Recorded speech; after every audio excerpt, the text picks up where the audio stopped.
দর্শক, ইস্পাহানি মির্জাপুর চা মুক্তবাক অনুষ্ঠানে আপনাদের সবাইকে স্বাগত জানাচ্ছি। আপনাদের সাথে আছি আমি মনজুর আলমুদ্দিন।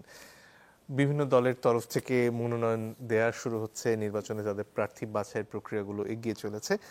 এর আগে রাজনৈতিক দলগুলোর মধ্যে যে মত পার্থক্য ছিল নির্বাচন এবং নির্বাচনের আগে জুলাই সনদ তার বাস্তবায়ন এসব নিয়ে, সে নিয়ে যে সংশয়গুলো ছিল সেটাকে কাটতে শুরু করেছে কিনা সে প্রশ্ন নিয়ে আজকে আলোচনা শুরু করতে চাই। তিনজন সম্মানিত অতিথি রয়েছেন আমাদের সাথে। আছেন ডক্টর শাখাওয়াত হোসেন সায়ন্ত, তিনি সাধারণ সম্পাদক জি9।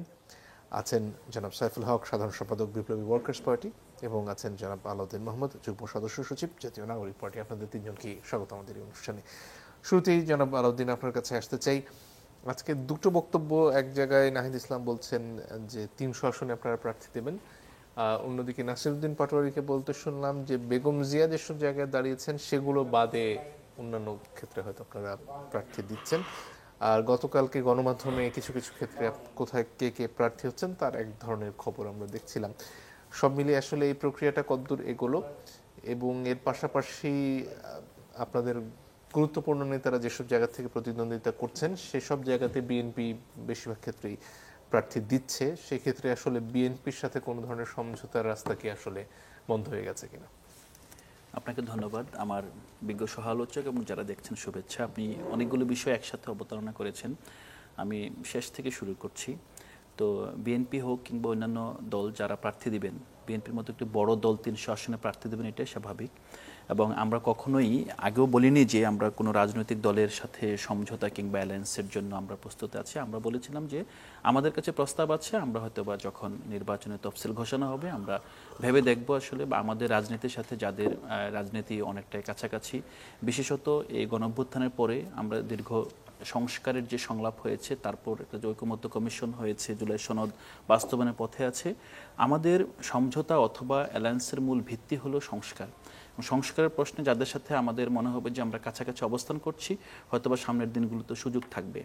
দ্বিতীয়ত হলো যে আমরা 300 আসনে প্রার্থী দেওয়ার যে সিদ্ধান্ত, আমরা মনে করি যে যেহেতু আমরা এখনও দেখছি যে উচ্চকক্ষে পিআর পদ্ধতিতেই নির্বাচনের সমূহ সম্ভাবনা রয়ে গিয়েছে, এবং এটা ছাড়া আসলে জুলাই সনদ বাস্তবায়নের যে অন্য সব রাস্তা আমরা আসলে কোনো সমাধানের পথও দেখছি না। সে প্রেক্ষিতে আমরা মনে করছি যে কোনো রাজনৈতিক শক্তিমত্তা অথবা কে কি পারফর্ম করলো সেদিকে না তাকিয়ে, যেহেতু গণঅভ্যুত্থান বাংলাদেশের 300 আসনেই কম বেশ গণঅভ্যুত্থানের যেই আন্দোলন, সে আন্দোলন সংগঠিত হয়েছিল এবং আমাদের রাজনৈতিক দল ও গণঅভ্যুত্থানের পর সৃষ্ট দল, আমরা যদি সত্যিকার অর্থে বিপ্লবী শক্তিকে রাষ্ট্রের পুনর্গঠনের কাজে ব্যবহার করতে চাই, আমাদের উচিত হবে 300 আসনে প্রার্থী দেওয়া। সে যতই দুর্বল প্রার্থী হোক, যত নবীন প্রার্থী হোক, আমাদের প্রার্থী দেওয়া উচিত এবং আমরা সেদিকে আমরা পরিকল্পনা করছি। পাশাপাশি বেগম খালেদা জিয়ার আসনে প্রার্থী না দেওয়ার বিষয়ে যে জনাব নাসিরউদ্দিন পাটোয়ারির মন্তব্য, আমি মনে করি যে তিনি এটা ডাকসু নির্বাচন অতীতে দেখেছেন যে সেক্ষেত্রে আপনার যে যারা আপনার জুলাই আন্দোলনে সামনের সারিতে ছিলেন তাদের অনেককে সম্মান দেখিয়ে বিরোধী পক্ষরা সেই আসনে নির্বাচন করে নাই, সেই পদে নির্বাচন থেকে বিরত ছিল। তো সেক্ষেত্রে যদি দল মনে করে, দল যদিও এখনো কোনো সিদ্ধান্ত নেয়নি, আপনি হয়তো অবগত আছেন, গতকাল একটি কমিটি হয়েছে, আগামীকাল থেকে আমরা ফরমালি প্রথম মিটিং করব। মিটিংয়ের পর থেকে আমরা সিদ্ধান্ত নেব যে আমরা কিভাবে প্রার্থী বাছাই করব এবং কোন ধরনের প্রার্থী দিব এবং কোন কোন আসনের প্রার্থী আমরা দিব, কিংবা আমাদের যদি কোনো শরিক দল থাকে যাদের সাথে আমাদের সমঝোতা হওয়ার আপনার প্রচেষ্টা আছে এখনো, ছোট ছোট অনেক রাজনৈতিক দল, তখন সেটা আমরা মনে হয় যে এই সময়ের উপর ছেড়ে দিচ্ছি। তো এখন পর্যন্ত আমরা কারো অপেক্ষায় বসেও ছিলাম না, এবং এখন পর্যন্ত যে রাজনীতি করছি, আমাদের রাজনীতিটা হলো জুলাই সনদ বাস্তবায়ন যেদিন হবে, বাস্তবায়নের জন্য যে আদেশ আমরা ড্রাফট দেখব, আদেশ দেওয়া হবে, তারপর থেকে আমরা ফরমালি নির্বাচনের রাজনীতিতে ঢুকবো। নাসির, একটা কথা বলছিলেন আজকে যে বিএনপির সময় ফুরিয়ে আসছে এবং তারা যদি ক্ষমতায় আসেও তাদের পতন এনসিপির হাতে হবে, এটার আসলে কারণটা কি বলে মনে হয়েছে আপনার? আসলে সময় কার ফুরিয়ে আসছে এটা বলা কঠিন। আরেকটা বিষয় হলো যে না, এটা একটা গুরুত্বপূর্ণ বিষয় হলো যে প্রবীণ বটবৃক্ষ আপনার সবসময় ফুরিয়ে যাওয়ার অপেক্ষায় থাকে, কিন্তু তার মানে এই না যে ধরেন আপনার কেউ বলতে পারবে যে কার হাতে তার পতনটা হবে অথবা হবে। তবে আমরা মনে করছি যে আসলে বিএনপির যেই বর্তমান রাজনীতি এবং বিএনপির রাজনীতি, তো আমরা আসলে এই মনোনয়ন যেটা হলো তো খুবই আপনার ভালো একটা কাজ হয়েছে, অন্তত নির্বাচনকে মাঠে নামানো গিয়েছে।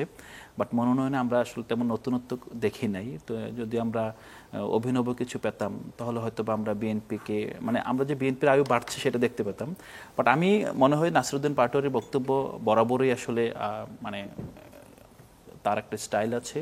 মূল জায়গাটা হলো যে এনসিপি একটি নতুন দল, একটা নতুন আসলে নতুন সব কিছুরই অপার সম্ভাবনাও থাকে, আবার তার অপারও আপনার কি বলবো বিকশিত না হওয়ারও আশঙ্কা থেকে যায় আর কি। So আমরা মনে করি যে এটা নিয়ে আমাদের কোনো উদ্ধত নেই, কিংবা আমরা কখনোই চাই না যে আমরা জনগণের সামনে, কারণ রাজনীতি তো আসলে একটা পরীক্ষায় আপনি ভালো রেজাল্ট করেছেন, মুখস্থ করে গিয়েছেন, সব দিয়ে দিলেন, তা না। আসলে জনগণের আপনার জনগণ যেহেতু জাজ, এখানে জাজরা প্রতিনিয়ত পরিবর্তন হয়, তাদের মনোভাব পরিবর্তন হয়েছে। কেউ বলতে পারবে না আসলে, এমন হতে পারে বিএনপি রাজনীতি আগামী এই যদি নির্বাচনে জিতে যায়, ভালো কিছু কাজ করে সংস্কারের ক্ষেত্রে কিংবা নতুন রাষ্ট্রের যে প্রকল্প নিয়ে সামনে আসছেন 31 দফা, যেটা যদি বাস্তবায়ন করে হয়তো বা আরো 50 বছরের মাইলেজ পেতে পারে। We don't know actually.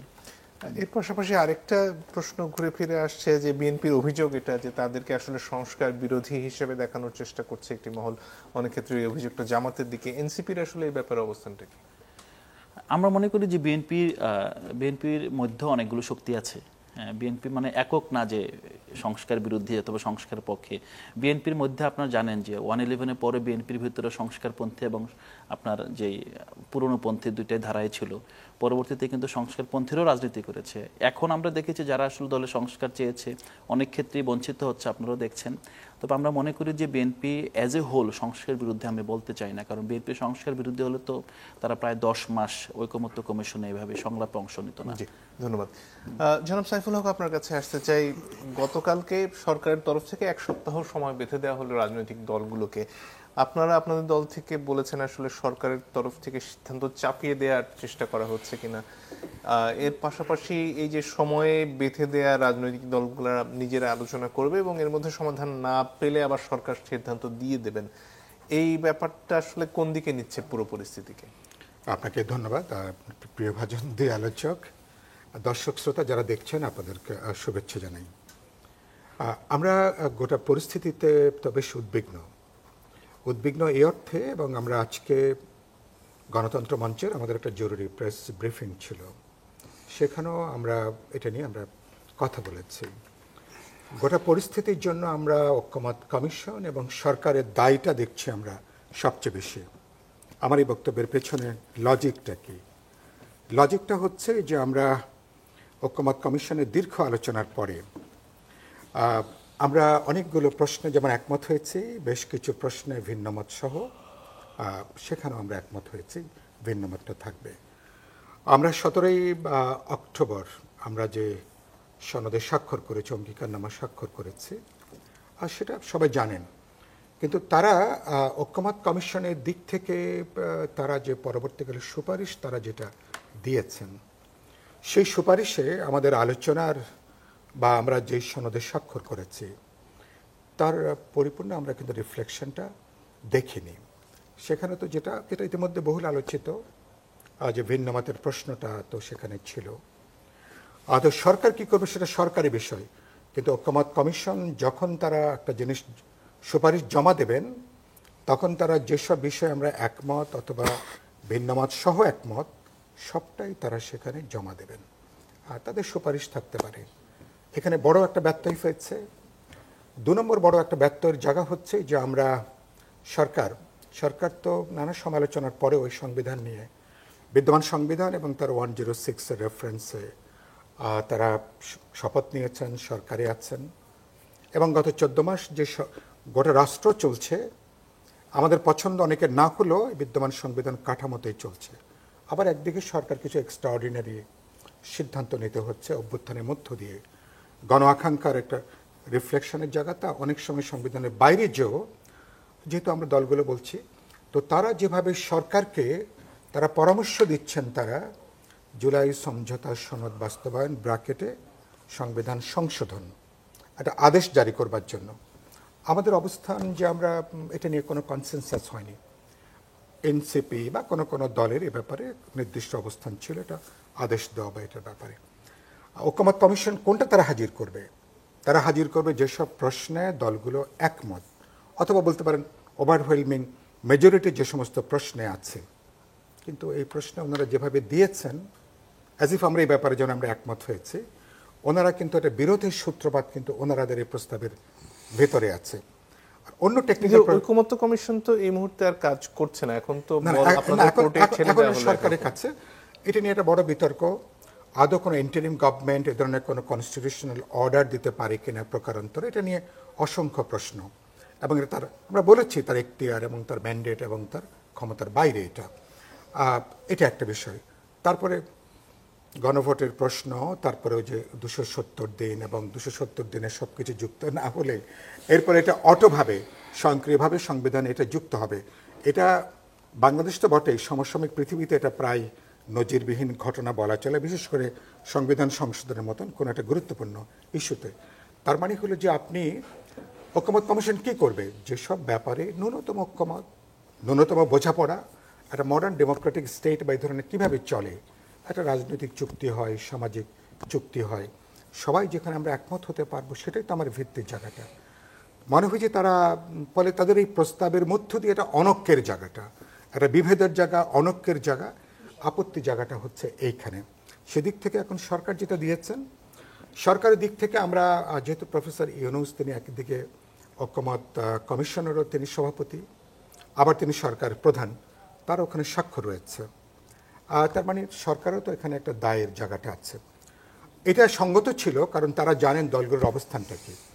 আমাদের নির্বাচন সামনে রেখে এখন তারপরে গণভোটের প্রশ্ন আছে, সরকারের উচিত ছিল যে তারা আলাপ আলোচনা করে, তারা জানেন যে রাজনৈতিক দলগুলোর অবস্থান কি, স্টেক হোল্ডারদের অবস্থান কি, তারা যদি একটা সিদ্ধান্ত জায়গায় আসতেন কোন বেসিসে, যেখানে সাধারণ বোঝাপড়া আছে, সাধারণ ঐক্যমত আছে, যেখানে বড় ধরনের কোনো বিতর্ক নেই, মত পার্থক্য নেই, বড় ধরনের কোনো আপত্তি নেই, তো তারা দাঁড়াতে পারতেন।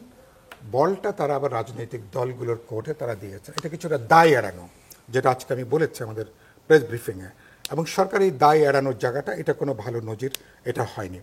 আমরা সেদিক থেকে নিশ্চয়ই আমরা একটা উদ্যোগ নেব। আমরা আগামীকালকে মানে আমরা গণতন্ত্র মঞ্চ, এনসিপি সহ গণ অধিকার পরিষদ এবং এবি পার্টি মিলে আমরা কালকে 1-2টার সময় আমরা নিজেরা আবার একটু বসবো এইসব ব্যাপারে আমরা একটু কথাবার্তা বলার জন্য। পাশাপাশি আমরা বিএনপি, ইভেন জামাত এবং ধর্মভিত্তিক রাজনৈতিক দলগুলো, অন্যান্য বাম প্রগতিশীল, আমাদের ইচ্ছা আছে সবার সাথে আমরা আলাপ আলোচনা করব। আলাপ আলোচনা করে একটা বোঝাপড়ার জায়গাটা তৈরি করবার জন্য, যাতে এটাকে কোনোভাবেই এই অনৈক্য, এই বিভাজনটা, ফেব্রুয়ারি যে নির্বাচন, যাতে কোনোভাবে সেটাকে ঝুঁকির মধ্যে নিয়ে না যায়। সুতরাং সেটাই আমাদের প্রধান জায়গাটা। আমি আশা করি সরকার দায়িত্বহীন হলেও রাজনৈতিক দলগুলো, আমরা কি বলবো জানি না, হয়তো আমরা 7 দিন পরে হয়তো আমরা মতামত বলবো। আমার ধারণা শেষ পর্যন্ত সরকারকে সিদ্ধান্তটা গ্রহণ করতে হবে। এবং এখানে সরকারের পলিটিক্যাল উইলটা সবচেয়ে গুরুত্বপূর্ণ।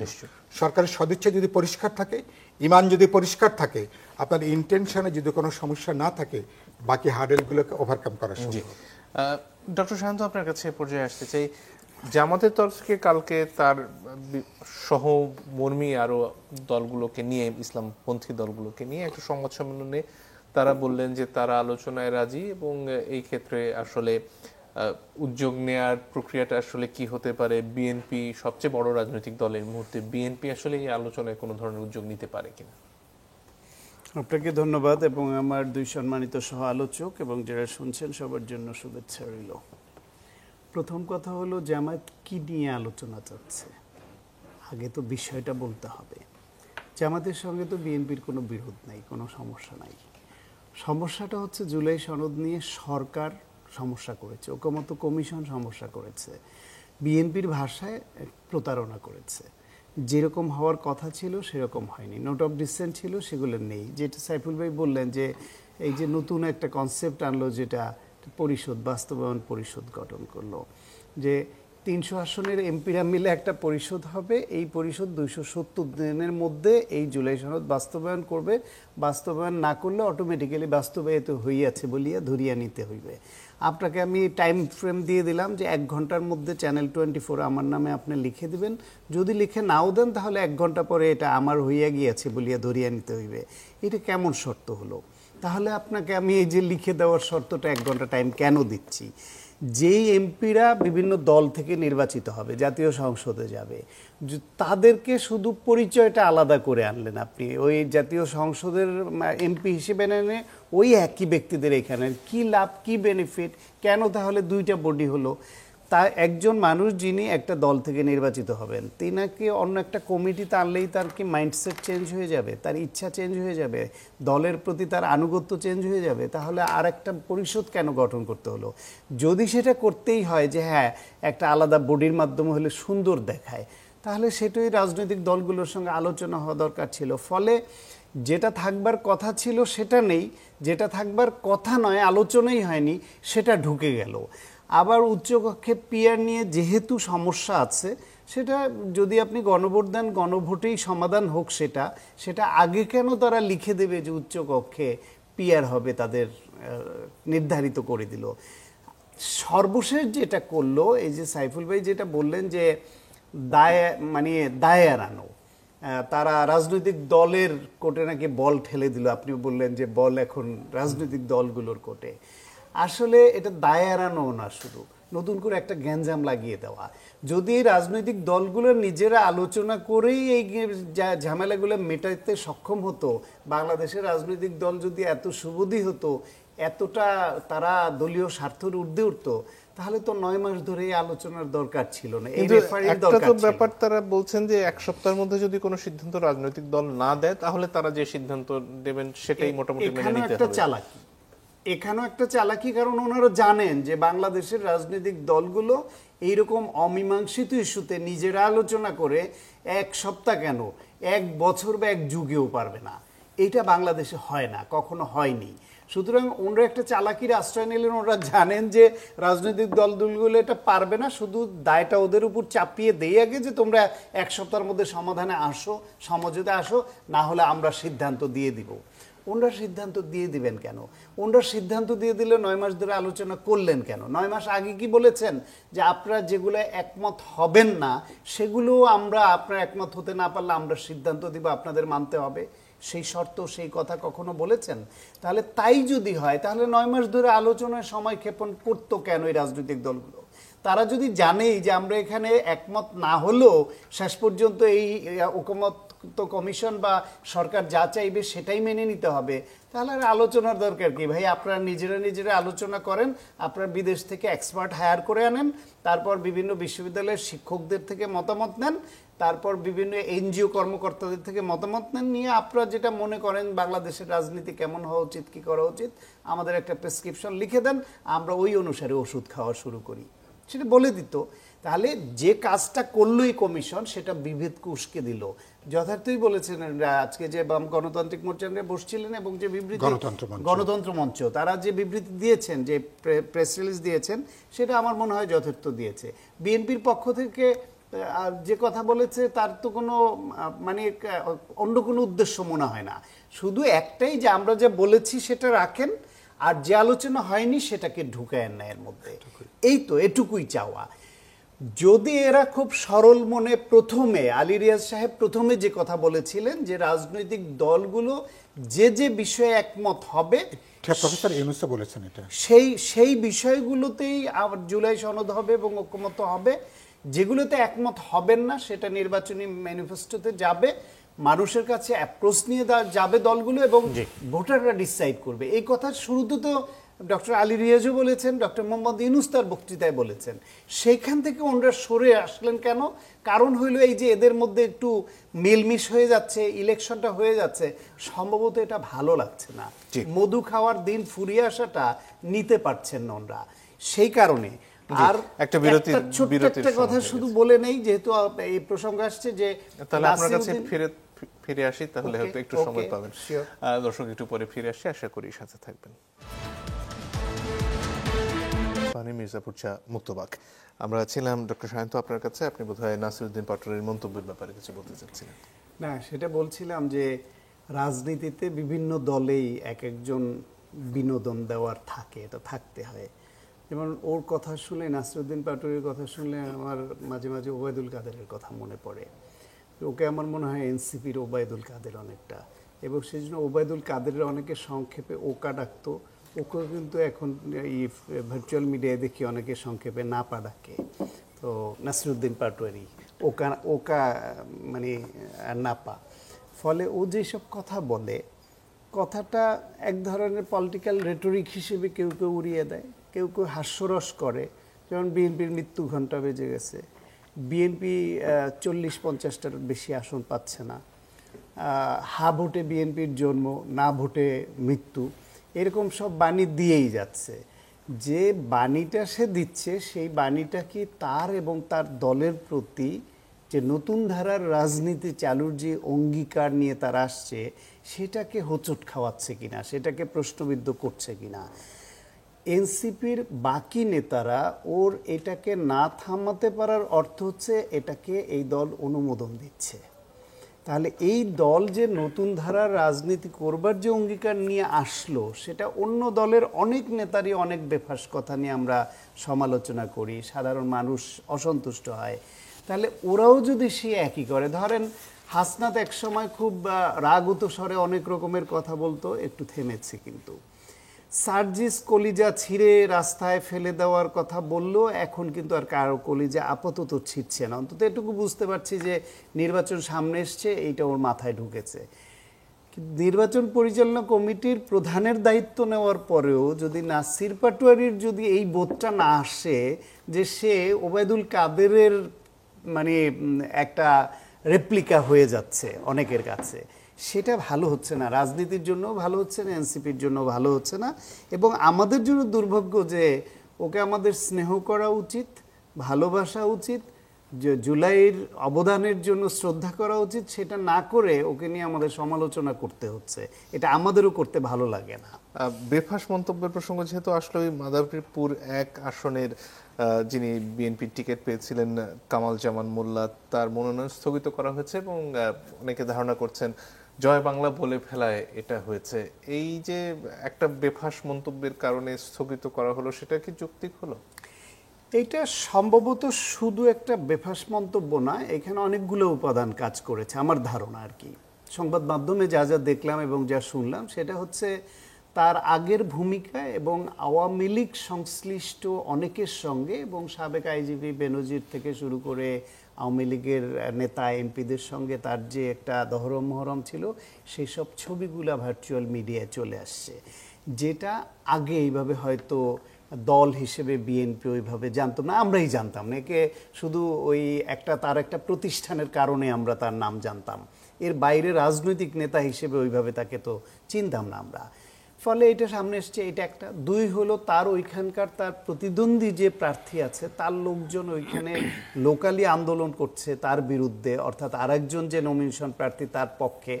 ফলে সব মিলিয়ে তার এই বেশাভাস মন্তব্যের পরে তার অতীতের কিছু ব্যাপক সংখ্যক ছবি টবি ভার্চুয়াল মিডিয়ায় চলে আসা এবং ওইখানে স্থানীয়ভাবে একটু প্রতিরোধের মুখে পড়া, সব মিলিয়ে হয়তো দল ভেবেছে যে তাকে ক্যান্ডিডেট রাখলে দলের জন্য ভালো হবে না। এটা কি গোটা যাচাই বাছাই প্রক্রিয়ার একটা দুর্বলতা?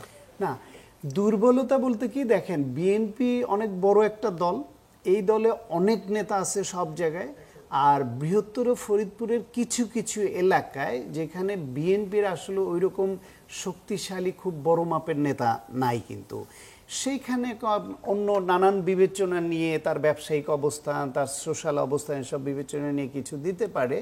হ্যাঁ, আরও যাচাই বাছাই হওয়া দরকার ছিল। আমার ধারণা বিএনপি আগের নির্বাচনগুলোতে কিন্তু এত আগে তাদের কিন্তু ক্যান্ডিডেটদের ফিক্স করে দিত না, এইভাবে ঘোষণা দিত না। নির্বাচনের খুব তফসিল ঘোষণা হলে ফর্মালি তারা নমিনেশন পেপার জমা দেয়, তারপর ফর্মাল ইন্টারভিউ হয়, একা একা যায়।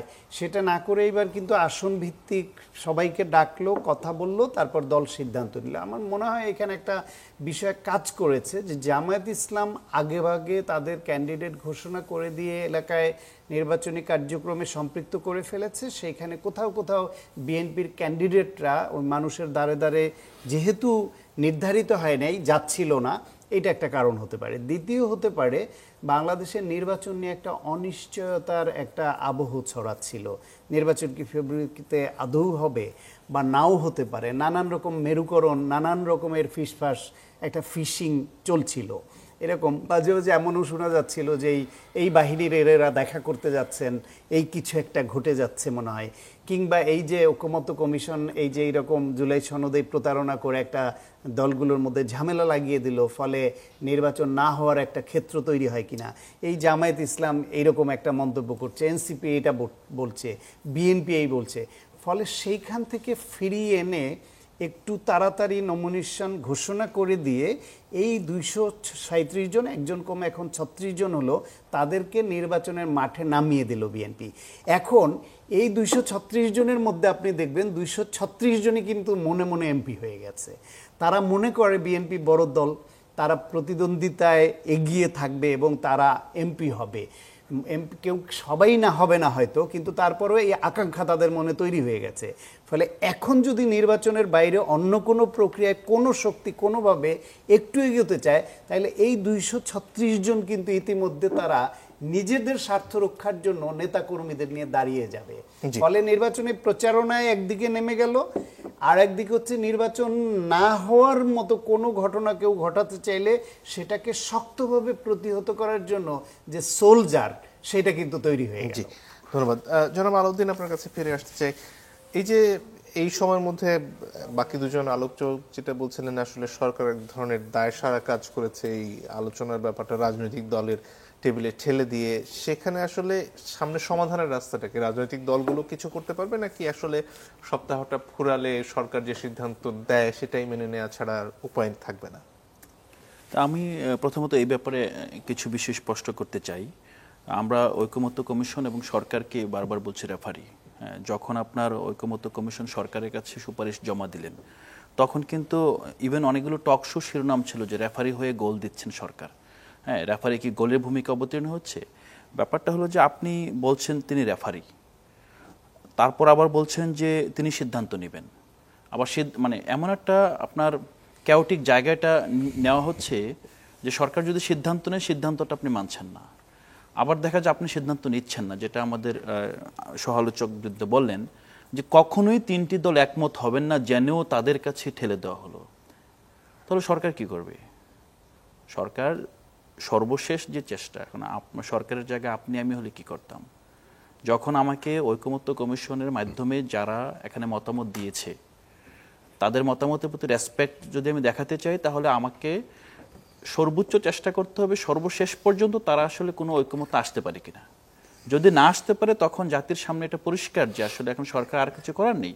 আমার মনে হয় যে এই যে এক সপ্তাহ সময় দিয়েছে, এখানে যেই পয়েন্টগুলোতে আপনার নেগোসিয়েশনের সুযোগ আছে, এখনও সবারই উচিত, সবগুলো রাজনৈতিক দল বিশেষ করে যাদের কারণে আপনার একটা স্টেলমেট অবস্থা তৈরি হয়েছে, তাদেরকে বসা উচিত। আপনি কাকে দায়ী করবেন? না, এটা তো খুব সুস্পষ্ট। এখানে বিএনপি এবং জামাত ইসলামী মুখোমুখি অবস্থানে আছে, এবং এমন বিষয় নিয়ে মুখোমুখি অবস্থানে আছে যেগুলো আসলে আপনার আদতে কোনো বিষয় না। যেমন গণভোট কবে হবে, এটা নিয়ে মুখোমুখি অবস্থানে আছে। কিন্তু মূলত যে বিষয়টা আমাদের এখানে আলোচনা হয়েছে যে আদেশ কিংবা অধ্যাদেশ, এটা নিয়ে কিন্তু তেমন আলোচনা হচ্ছে না। এখন আমাদের প্রশ্ন করতে হবে যে যখন জুলাই সনদ বাস্তবায়নের জন্য সর্বশেষ আপনার অধিবেশনগুলো হলো কমিশনে, তখন তাহলে সবগুলো দল গণভোটে একমত হয়েছে কিসের ভিত্তিতে? আপনি গণভোটে তো একমত হলেন, একমত হওয়া নিয়ে তো কারো সংশয় নেই, একমত তো হয়েছেন। এখন একমত হওয়ার পর আপনি বলছেন সরকারের কাজ হলো যে গণভোট কিসের ভিত্তিতে গণভোট করবেন। এখানে অধ্যাদেশ হতে পারে, আদেশ হতে পারে। আপনি এখানে চারটা সুস্পষ্ট গ্রাউন্ডে আপনি সংবিধানের মৌলিক কাঠামো পরিবর্তন করে ফেলছেন। আপনি সংবিধানের প্রিন্সিপালসে পরিবর্তন নিয়ে আসছেন। আপনি তো এক্সিকিউটিভ যেই আপনার ক্ষমতার বিন্যাস, সেখানে পরিবর্তন নিয়ে আসছেন। আপনি যে এখানে লেজিসলেচার, সেটাতে পরিবর্তন নিয়ে আসছেন। আপনি যে জুডিশিয়াল আপনার যেই যেমন হাইকোর্টের ব্রাঞ্চ হবে ঢাকার বাইরে, সেখানে পরিবর্তন নিয়ে আসছেন। এতগুলো মৌলিক পরিবর্তনের পর আপনি সংশোধনী দিয়ে কিভাবে এই সংবিধানকে আবার আরেকটা আপনার মানে জনগণের সামনে নিয়ে আসবেন? আমাদের তো এখানে নতুন সংবিধানের প্রশ্নটা এখানে অনেকটাই উজ্জ্ব আছে, কিন্তু আদতে যা হচ্ছে, যেমন সংস্কারকৃত সংবিধান অথবা একটা রিফর্মের এই দাবিটা তো আসলে এনসিপির দাবি নয়। রিফর্মের জায়গাটা হলো আমরা এমন একটা বাস্তবতায় আছি, এটা সংশোধনী দিয়ে সম্ভব না, এটা সবাই স্বীকার করছেন। আবার সবাই বেশিরভাগ এটা স্বীকার করছেন যে আসলে এই ধরনের অবস্থা থেকে উত্তরণের মানে সবচেয়ে গ্রহণযোগ্য রাস্তা হলো গণপরিষদ নির্বাচন। কিন্তু গণপরিষদ নির্বাচনের সীমাবদ্ধতা আছে, আর সংশোধনী তো আসলে এখানে প্রাসঙ্গিক বিষয় না। তাহলে আপনি রিফর্মে কোন দিক দিয়ে রিফর্মে যাবেন? আপনি এই জায়গায় আমার মনে হয় যে আমরা তর্কটাকে মানে যে জায়গায় তর্ক হওয়ার কথা ছিল সেই জায়গায় না রেখে আমরা অপ্রাসঙ্গিক বিষয় নিয়ে যাচ্ছি, যেটা একইভাবে আমরা আগে দেখেছি যে উচ্চকক্ষে পিয়ারের ক্ষেত্রে যখন মোটামুটি একমত হয়ে গিয়েছে, হয়তোবা আর একটা দুটো অধিবেশনের মাধ্যমে উচ্চকক্ষে পিয়ার অর্জিত হওয়ার মতো একটা সিচুয়েশন তৈরি হয়েছিল, তখন দেখেছি উচ্চকক্ষে পিয়ারের ধারণাটা পুরোপুরি একটা অ্যাবসুলেট পিয়ারের জায়গায় নিয়ে আসা হয়েছে। আপনি বেশিরভাগ আলোচনায় দেখবেন, আপনি যদি আপনার রাজনৈতিক তর্ক বিতর্ক যে নেগোসিয়েশন, সবাই পিয়ার নিয়ে কথা বলছে, পিয়ারের ক্ষতিকর দিক নিয়ে কথা বলছে, কিন্তু কখনোই এটা আলাদা করছে না যে পিয়ার মূলত আমরা হোলিস্টিক পিয়ার আসলে বেশিরভাগ দলই চাচ্ছে না। বেশিরভাগ দল একমত হচ্ছে উচ্চকক্ষে পিয়ারের দাবিতে। তাহলে কি এখানে এই যে সংকটটা তৈরি হয়েছে এটা কাটিয়ে ওঠার দায় মূলত জামাত এবং বিএনপির? আমার যেটা মনে হচ্ছে যে এখানে যদি জামাত এবং বিএনপি গণভোটের মানে আপনাকে আমাকে বলতে হবে যে কোন জায়গায় আসলে দ্বিমত তৈরি হয়েছে। দ্বিমতের মূল জায়গাটা হয়েছে এখানে গণভোটের সময় নিয়ে, যেটা আমরা পাবলিকলি মানে ওপেন দেখতে পাচ্ছি। আর টেকনিক্যাল জায়গায় যেটা আদেশ কিংবা অধ্যাদেশ হবে। এখন আমার মনে হয় যে এখানে মানে যে কোনোভাবে আমরা দাবি করেছি যে প্রধান উপদেষ্টাকে এখানে আদেশ জারি করতে হবে। এখন আদেশ জারির মানে সময় নিয়ে অনেক বেশি আপনার কথা হচ্ছে, বাট আমাদের এই সরকারকে যদি একটা সেফ সাংবিধানিক এবং পদ্ধতিগত ওয়েতে এক্সিট নিতে হয়, তাহলে তাকে আপনার সেই পথে যেতে হবে। আপনি তো 14 মাস পার হয়ে গিয়েছে, কিন্তু এটা তো একটা নির্বাচনের মাধ্যমে তো নিয়মতান্ত্রিক সরকারও আসেনি। আপনি তো এখন অন্তর্বর্তী সময়ের মধ্যেই আছেন, তো আপনি কেন মনে হচ্ছে যে এটা 8 মাস আগে হয় না, এখন হবেই না? আমরা মনে করছি যে এই সময়টা আসলে চলমান সময়। এখনো আপনার মানে একটা নির্বাচিত সরকারের শপথ গ্রহণের পূর্ব পর্যন্ত গণঅভ্যুত্থানের বাস্তবতা এখানে বিরাজ করছে। আপনি তাহলে বাধা দিচ্ছেন কোন? আপনি তো এই জায়গায় তো আপনার কোনো বিকল্প এক্সিকিউটর আপনি দেখাতে পারছেন না। যেটা বলছেন ভাইয়েরা, যেটা বলছেন মূল জায়গাটা হলো যে আপনি দেখান যে এই পথে এক্সিট সম্ভব। এক্সিট বলতে কি? এই পথে গণতন্ত্র উত্তরণ সম্ভব। তাহলে যদি সবাই মনে করে যে এটা গ্রহণযোগ্য পথ, তাহলে সেদিকে চলে আসবে। আমরা যেটা দেখেছি, মানে আমি সামারাইজ করছি, সেটা হলো যে লাস্ট যেই ঐকমত্য কমিশনে বাস্তবায়ন নিয়ে মানে যে সংলাপগুলো হলো, সেক্ষেত্রে গণভোটে সবাই একমত হয়েছে। গণভোটে আমরা তো গণপরিষদ থেকে আমরা ছাড় দিয়ে গণভোটে গিয়েছি। ওকে, সবাই যদি গণভোটে একমত হয় তাহলে আমরা গণভোটে রাজি আছি। কারণ আমাদের মূল চাওয়াটা কি, যে এখানে এই গণঅভ্যুত্থান নামক যে একটা ঘটনা জাতির জীবনে ঘটেছিল, এটা যাতে আগামী দিন হারিয়ে না যায়, এটা যাতে একটা আইনি ভিত্তি থাকে। আমরা জুলাই আপনার ঘোষণাপত্রই বলি আর জুলাই সনদই বলি, এই সনদটা যাতে আপনার স্রেফ রাজনৈতিক দলিল হিসেবে না থাকে, এটা যাতে একটা রাষ্ট্রের মানে জনগণ এবং শাসনতান্ত্রিক ব্যবস্থার মধ্যে একটা ঐতিহাসিক একই সাথে কার্যকর ব্যবস্থা হিসেবে অন্তর্ভুক্ত হয়। এটার যে রাস্তাটা, এটা আপনার আমি বলবো যে এনসিপি যে রাস্তা দেখিয়েছে তার বিকল্প রাস্তা আপনারা দেখান।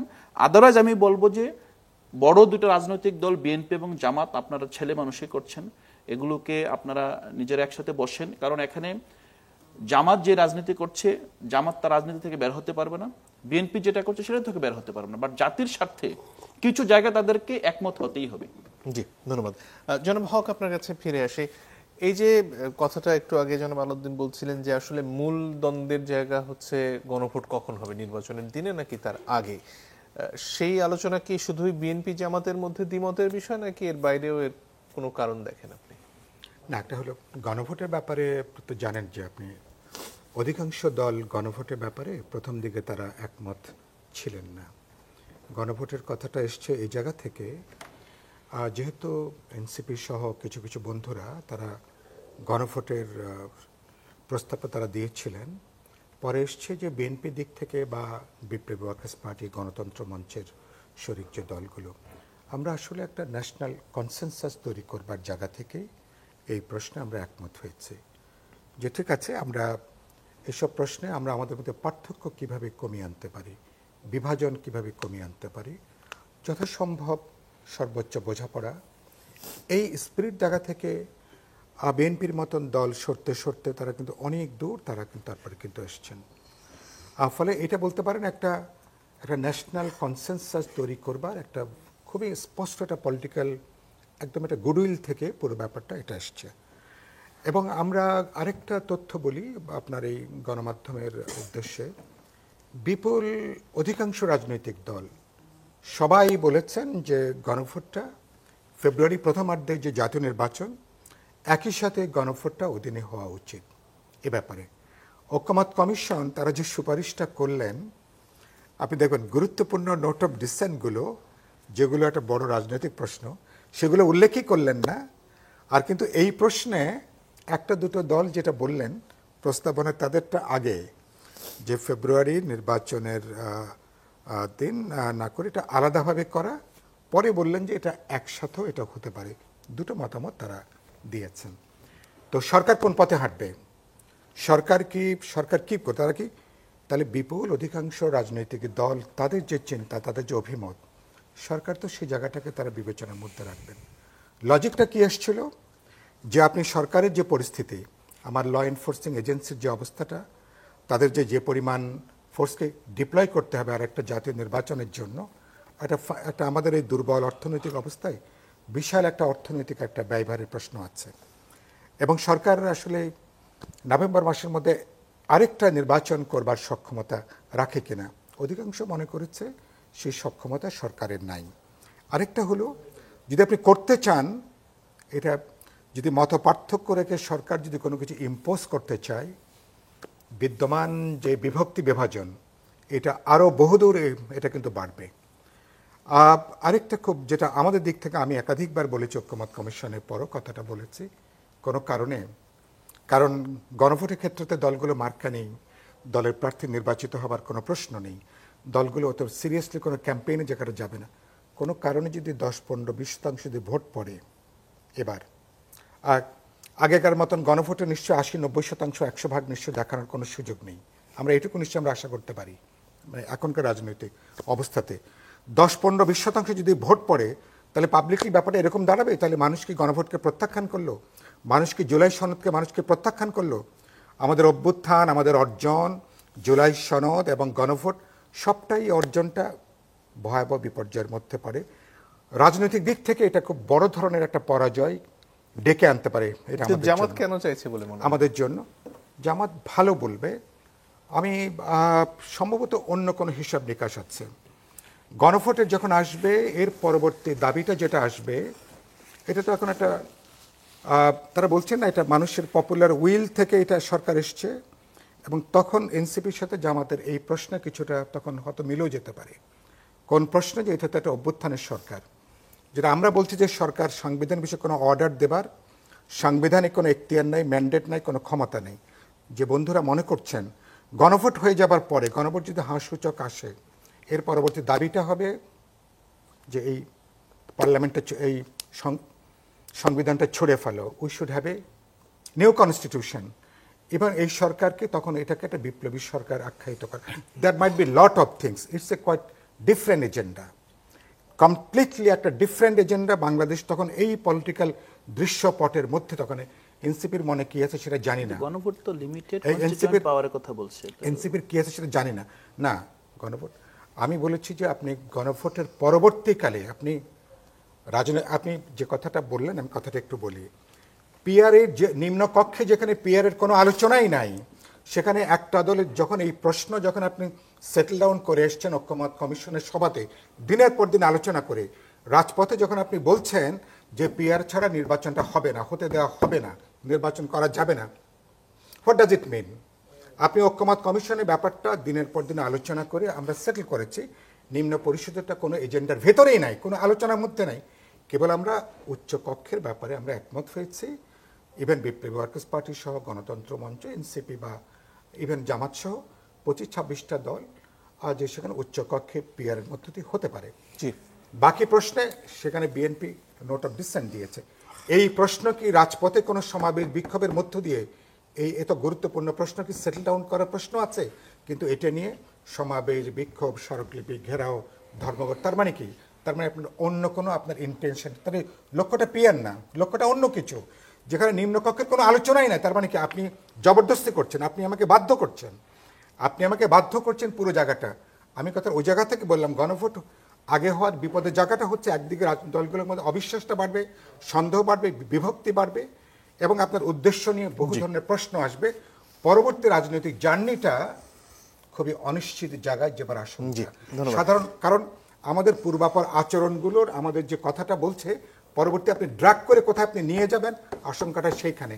এবং যখন আমরা দেখছি যে সরকারের মধ্যকার নানা অংশ, তাদেরও এক ধরনের পরোক্ষ মদত যখন এগুলোর পিছনে যখন কাজ করে, তখন যে কোনো সচেতন মানুষের উদ্বিগ্ন হওয়ার কারণ আছে।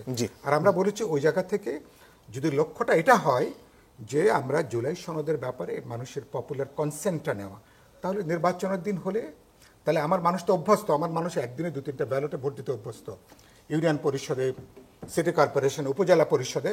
আরেকটা হচ্ছে ভোটের রিটার্নটা অনেক বেশি হবার সম্ভাবনা, 70-80 এমনকি 90% তখন গণভোটে পাওয়ার সম্ভাবনা। ধন্যবাদ। সেই জায়গা থেকে কথাটা আমরা বলি। ডক্টর শান্ত, আপনার কাছে এই প্রসঙ্গে আসতে চাই যে গণভোট এগিয়ে আনার যে দাবি জামাত ইসলামের, সেটার পেছনে এই ধরনের গূঢ় কারণ আপনিও দেখেন কিনা? ডেফিনেটলি এটা কোনোভাবে প্র্যাকটিক্যালি পসিবল না বা উচিত না। গণভোট আগে হলে অনেকগুলো ঝুঁকির কারণ আছে, যেটা সাইফুল ভাই বললেন যে গণভোটে মানুষ ভোট দিতে আসবে না। এই যে বিএনপি ক্যান্ডিডেটদের ঘোষণা করে দিল, ওই ক্যান্ডিডেটরা কি গণভোটের ক্যাম্পেইন করবে? তারা এখন জাতীয় নির্বাচনে ক্যাম্পেইনে ব্যস্ত হয়ে পড়েছে। জামায়াত তাদের ক্যান্ডিডেট ঘোষণা করেছে, তারা করছে, সবাই জাতীয় নির্বাচনমুখী। সেইখানে গণভোটের সময় ভোট দিতে আসতে জনগণকে কে বলবে? নর্মাল ইলেকশনে প্রতীক থাকে, ব্যক্তি থাকে, তার জেতার জন্য মরিয়া ভাব থাকে, মানুষকে খাওয়ায়, ভাড়া দেয়, আড্ডা মারার জন্য রসদ দেয়, ক্লাব করে দেয় প্রচারণার ঘরের নামে, তারপরে ইলেকশনের দিন পরিবহন ঠিক করে দেয় এসে ভোট দেওয়ার জন্য। আর সেই দেশে মানুষকে শুধু বলে দিবে যে জুলাই সনদে হ্যাঁ না বলতে তুমি আসো, আর মানুষ চলে আসবে। তার উপরে যদি আপনি বিএনপি সহ বড় একটা শক্তির ইচ্ছার বিরুদ্ধে আপনি ওইখানে যান, তাদেরকে নাকচ করে যান, তাহলে সেইখানে আওয়ামী লীগ বা পতিত ফ্যাসিবাদ এই কথাটাই প্রচার করবে যে জুলাই সনদ বা জুলাই অভ্যুত্থান দেশের মানুষ প্রত্যাখ্যান করেছে। জুলাই সনদের পক্ষে 10%-এর বেশি ভোট পড়ে না। 1, 2 হলো যারা পরবর্তীতে রাষ্ট্র পরিচালনার দায়িত্বে আসবে বা ক্ষমতায় আসবে, তারা বলবে যে যেহেতু গণভোটে মাত্র 10% মানুষ রায় দিয়েছে, 90% মানুষ রায় দেয় নাই, সুতরাং 10% মানুষের মধ্যে যদি 90% হ্যাঁ বলে, ওইটার উপর ভিত্তি করে সংবিধান সংশোধন ন্যায়সঙ্গত হয় না। জাতীয় সংসদেই এর সমাধান হতে হবে। তখন কি করবেন আপনি? ফলে আপনি একদিকে আওয়ামী লীগের হাতে একটা অস্ত্র তুলে দিচ্ছেন, আর একদিকে ভবিষ্যৎ যারা সরকার গঠন করবে তাদেরকে আরো স্বেচ্ছাচারী হওয়ার পথ তৈরি করে দিচ্ছেন। তো জামাতের উদ্দেশ্য ভিন্ন। জামাতের উদ্দেশ্য হচ্ছে, জামাত সবসময় নিজেদেরকে ওভার এস্টিমেট করে। 1/11-এর সময় ভেবেছিল আওয়ামী লীগ বিএনপি 2 দল মার খাচ্ছে, 2 দলই দুর্নীতিবাজ হিসেবে চিহ্নিত হচ্ছে, আমরা ধোয়া তুলসী পাতা, আমরা তো রাজনীতি করছি নির্বিঘ্নে, বিরাট কিছু করে ফেলবো। একা ইলেকশনে গেছে, 4 আসন পেয়েছিল, 3 আসন পেয়েছিল, ভোট পেয়েছিল কত শতাংশ? 4%-এর বেশি ভোট পায় না একা ইলেকশন করলে। এইবার তারা মনে করছে যে ইলেকশন হলে তারা ভালো করবে, তাদের আরো সময় দরকার। কিন্তু জামায়াত ইসলাম এটা জানে, তারা জানে যত বড় কথাই বলুক, ক্ষমতায় যাওয়ার কাছাকাছি আসনও পাবে না, কিছু ভোটের পার্সেন্টেজ বাড়তে পারে। কিন্তু এই মুহূর্তে তারা বিভিন্ন প্রাতিষ্ঠানিকভাবে যে পদগুলো দখল করে আছে এবং যে প্রভাব বিস্তার করে আছে, নির্বাচনের মাধ্যমে অন্য কোনো দল সরকার গঠন করলে তাদের এই প্রভাবটা থাকবে না। সুতরাং নির্বাচন যত পেছানো যাবে তত তাদের সুবিধা, কারণ এই রকম গুরুত্বপূর্ণ জায়গাগুলো যে পদায়ন হয়েছে, এরা প্রভাব বিস্তার করে দলের জন্য কাজ করছে তারা। সেই কারণে জামায়াত ইসলামের উদ্দেশ্য হচ্ছে নির্বাচন পেছানো। যে কোনো উপায়ে নির্বাচন পেছানোর জন্য তারা যে কোনো কিছু করতে পারে, এমনকি গণভোটে গোলযোগ তৈরি করে পরবর্তী নির্বাচনকে প্রশ্নবিদ্ধ করে হলো সেই নির্বাচন পেছানোর দিকে যেতে পারে। জনাব আলাউদ্দিন যদি কিছু যোগ করার থাকে।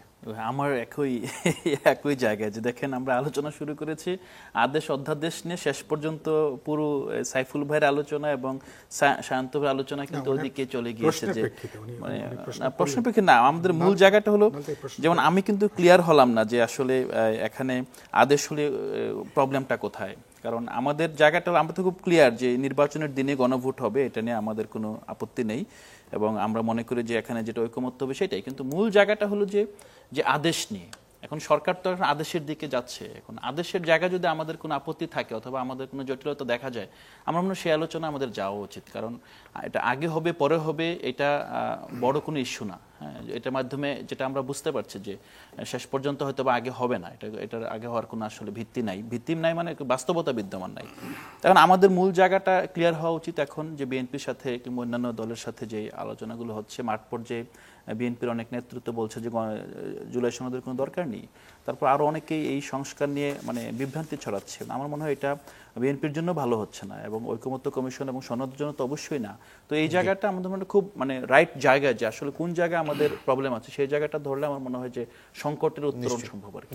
না, আমি যোগ করছি যে একটা অন্তর্বর্তী সরকার যিনি বিদ্যমান সংবিধানের তিনি একটা এক্সট্রাঅর্ডিনারি সরকার, কোনো সন্দেহ নেই, সেটা আমরা তাকে এন্ডোর্সমেন্ট দিয়েছি বলে। একই সাথে তিনি একটা সাংবিধানিকভাবেও তিনি এখন সরকার আছেন। তিনি কি সংবিধান, যে সংবিধান ছিল তিনি শপথ গ্রহণ করেছেন, সেই সংবিধান সংশোধনের কোনো আদেশ তিনি যে নামে হোক তিনি বাস্তবে তিনি দিতে পারেন কিনা, এটা তার ম্যান্ডেট, তার এখতিয়ার, তার ক্ষমতার বাইরে। এটা হচ্ছে আমাদের অনেকেরই, আমাদের অবস্থানটা হচ্ছে এটা। এবং এটা যে কোনো সময় এটা কোর্টে, আপনি একজন আইনজীবী, আপনি বা আপনার বন্ধুরা যদি আজকে আদেশ হলো, কালকে যদি আপনারা যদি কোর্টে যদি আপনারা এটা রিট করেন, এরকম একটা অন্তর্বর্তী সরকার এরকম সংবিধানের সংশোধন সংক্রান্ত কোনো আদেশ জারি করতে পারে কিনা কোর্ট। তারপরে কোর্ট যদি কোনো রাজনৈতিক দিক থেকে যদি কোনো সিদ্ধান্ত না নেয়, কোনো পলিটিক্যালি বায়াস জায়গা থেকে, তাহলে কোর্ট তো নিশ্চয়ই এটা বলবে না। তাহলে কোর্টে এটা বলবে না যে এটা সাংবিধানিকভাবে এটা হয়েছে, এটা তাহলে আমরা একটা অচল অবস্থার মধ্যে আমরা পড়ছি। সুতরাং সেই জায়গা থেকে আমরা বলছি যেটাকে আপনি এটাকে কিভাবে এটা করা যায়, আমি তাহলে পথটা কি, যেখানে ন্যূনতম ঐক্যমত আছে, সবার বোঝাপড়া আছে, সে জায়গার ভিত্তি করে গেলে, যেটা বললাম, পলিটিক্যাল উইল যদি পরিষ্কার থাকে, আমি মনে করি বিদ্যমান সংকট উত্তরণ। অনেক ধন্যবাদ। 30 সেকেন্ড একদমই সময় নেই আপনাদের তিনজনকে। অনেক ধন্যবাদ। দর্শক আপনাদেরকে ধন্যবাদ জানিয়ে বিদায় নিচ্ছি।